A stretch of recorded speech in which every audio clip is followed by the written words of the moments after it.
Eh bien bonjour à tous et bienvenue. Aujourd'hui, c'est une journée un peu spéciale puisque je suis coiffée. Non, trêve de plaisanterie, bienvenue. Et aujourd'hui, nous allons aborder le point de l'équilibre alimentaire, mais de façon concrète. Dans cette vidéo, je vais vous proposer quelques sites et petites astuces intéressantes à savoir si vous ne les connaissez pas déjà.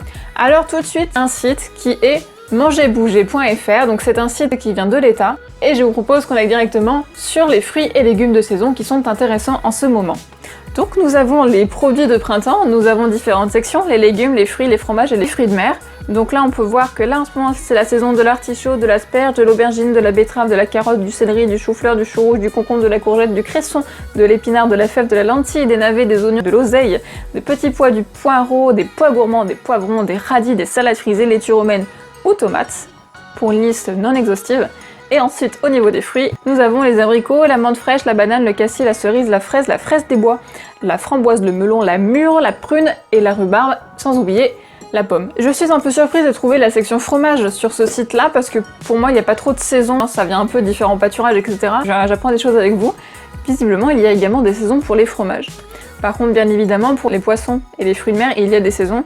Donc là, ça va être la saison du brochet, du chinchard, de la coquille Saint-Jacques, de la dorade grise, de l'aigle fin, de l'aran, de l'homard, de la langoustine, du lieu jaune, du lieu noir, du maquereau, du merlan, du Saint-Pierre, de la sardine, du thon blanc et du tourteau. C'est pour travailler un peu l'élocution que je fais. Maintenant que nous savons lesquels fruits, lesquels légumes et lesquels poissons et fruits de mer sont de saison, je peux vous donner, si vous le souhaitez, quelques idées de plats et de recettes pour le faire. Mais je vais vous donner, on va dire dans la minute qui suit, même moi j'espère, un autre site qui est hyper intéressant pour avoir des idées. Attention spoiler, est très intéressant. Pourquoi? Grâce à ce site, dont pour l'instant je taire le nom, suspense. Il fait également donc les idées des déjeuners et des dîners, mais également la liste des courses à votre place. Et pour l'instant, je ne dis rien et je vous donne maintenant quelques idées pour faire vos plats grâce au site que nous avons vu précédemment. Donc, comme c'est la saison des radis, des salades, etc., on peut très bien imaginer faire en entrée pour avoir des crudités. Petite parenthèse, je vous mets dans le lien juste ici comment avoir une alimentation équilibrée au travail. Ça correspond à la notion que je vais vous dire ici. Donc, comme c'est l'été, il commence à faire chaud ou pas, mais il va bientôt faire chaud. Donc rien de mieux qu'une petite salade de crudité avec une salade, des radis, des morceaux de tomates, du thon si on le souhaite. On peut même s'en rajouter des petits dés d'emmental si on le souhaite.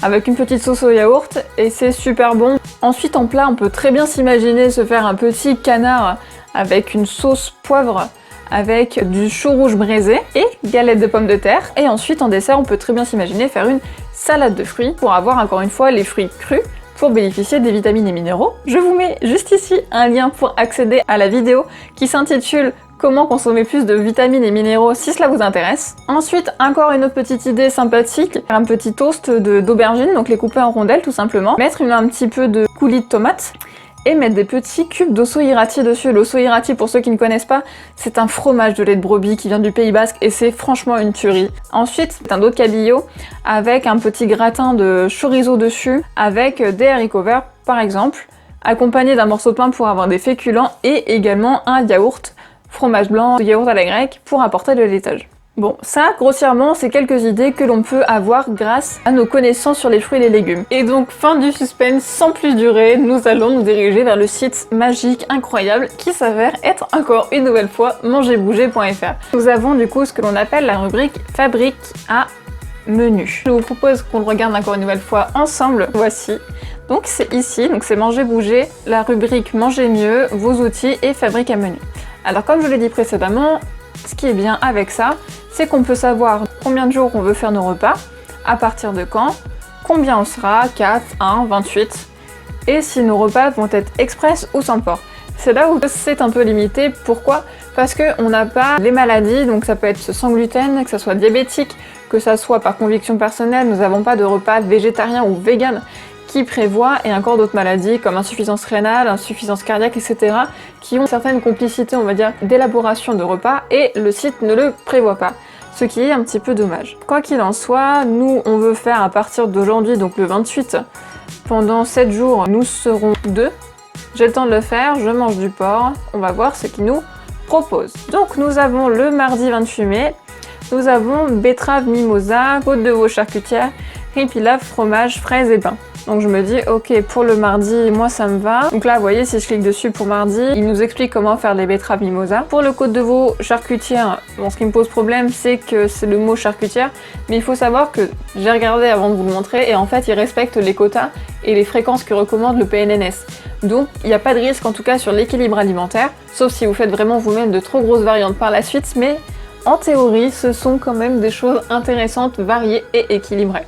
On peut après varier évidemment nos choix, ce que l'on veut. Par exemple, le bouillon de cube de volaille, personnellement, je ne l'aurais pas mis. Parce que le cube de volaille, ça n'apporte rien, du gras et du sel quoi. D'ailleurs, dites-moi en commentaire si vous aimeriez que je vous fasse une vidéo assez courte sur ce que j'achète en supermarché et ce que je n'achète pas et pourquoi. Ça peut être peut-être intéressant de savoir ce qui se trouve dans le caddie d'une diététicienne ou non. Ça, c'est à vous de me le dire. Pour revenir au site, voilà, on a la recette, donc ça c'est cool, le riz pilaf, comment on le fait, le fromage, les fraises. Ils expliquent comment faire des fraises. C'est pour tous les niveaux. Et pareil pour le dîner. De la paella surgelée. Pareil, paella surgelée, je suis pas fan hein, parce que qui dit plat préparé, industriel et surgelé, pour le coup, comme c'est pas un plat surgelé nature, il va y avoir plein de choses dedans, je ne suis pas fan. À la limite, autant faire carrément des pâtes, si on a la flemme de cuisiner, plutôt que de prendre des paellas surgelées. Tous les plats industriels, je ne suis pas fan. Donc ça, pour moi, ça aurait été non. Parce que sucre, parce qu'acide gras saturé, parce que sel, parce que gras, parce que non. Le pamplemousse, petite parenthèse pendant que je le vois, attention si vous avez des maladies, notamment pour le cholestérol, il faut savoir que le pamplemousse a certaines interférences envers certains médicaments. Du coup, faire bien attention et ne pas hésiter à demander à votre pharmacien, votre pharmacienne ou votre médecin si le médicament peut être en relation négative avec le pamplemousse. Donc ce qui est cool également, c'est qu'il prévoit du pain 50 grammes. Donc ça c'est intéressant. Par contre, je pense qu'ils auraient mieux fait de mettre une image visuelle plutôt que 50 grammes, encore une fois. Mon esprit critique de diététicienne dit qu'un grammage n'est jamais bon. Je trouve, psychologiquement, c'est dur en fait de se dire 30 grammes, ce n'est que 30 grammes. On montrerait une part, ça passerait mieux que 50 grammes de pain. Puis même après, ça vous fait entendre une psychose de peser, etc. Et je ne suis pas tellement pour. Bon, j'ai regardé, hop, magnifique, tout me va, tout me plaît, sauf certaines choses. Donc du coup, on va dans la rubrique ma liste de courses, et là, magie, oh magie, tout est indiqué. Alors vous vous souvenez, tout à l'heure j'ai dit que la côte de veau j'étais pas fan. Hop, bah j'enlève la liste de courses. Ça s'enlève, comme ça c'est nickel. Des carottes râpées, il me reste des carottes à la maison, hop j'enlève. Mais par contre en liquide et boissons, vin blanc, rhum, bah tiens j'aimerais m'acheter du jus d'orange parce que j'en ai plus. Hop, je peux très bien rajouter le jus d'orange dans ma liste de courses et enlever le vin blanc sec parce que l'abus d'alcool est dangereux pour la santé. Bon, ça c'est une blague, hein, sur l'abus d'alcool est dangereux pour la santé. On a 14 centilitres, les hommes ont le droit à 2 verres de vin par jour et les femmes 1 verre de vin par jour. Bien sûr, si vous ne le consommez pas un jour, il n'y a rien d'obligatoire, c'est juste des recommandations pour éviter les risques d'endommager votre foie, etc. Mais là n'est pas le sujet. Donc je trouve quand même que c'est un site très intéressant et très bien fait, donc je vous mettrai bien sûr tous les liens en barre de description. Voilà pour cette vidéo, j'espère qu'elle vous a plu. N'hésitez pas à mettre un commentaire si vous avez des liens, vous aussi, des sites intéressants ou des conseils de youtubeurs sur les repas dans la journée et que vous vous dites est-ce que c'est bien, est-ce que c'est pas bien, au contraire vous êtes vraiment persuadé de la qualité de votre site. Dans ce cas-là, n'hésitez pas à le partager, mais moi je serais curieuse de savoir où est-ce que vous allez piocher vos idées repas, parce que c'est clair que c'est pas évident sur le long terme à trouver de bonnes idées, des choses qui changent et qui font envie et qui empêchent cette lassitude de s'installer.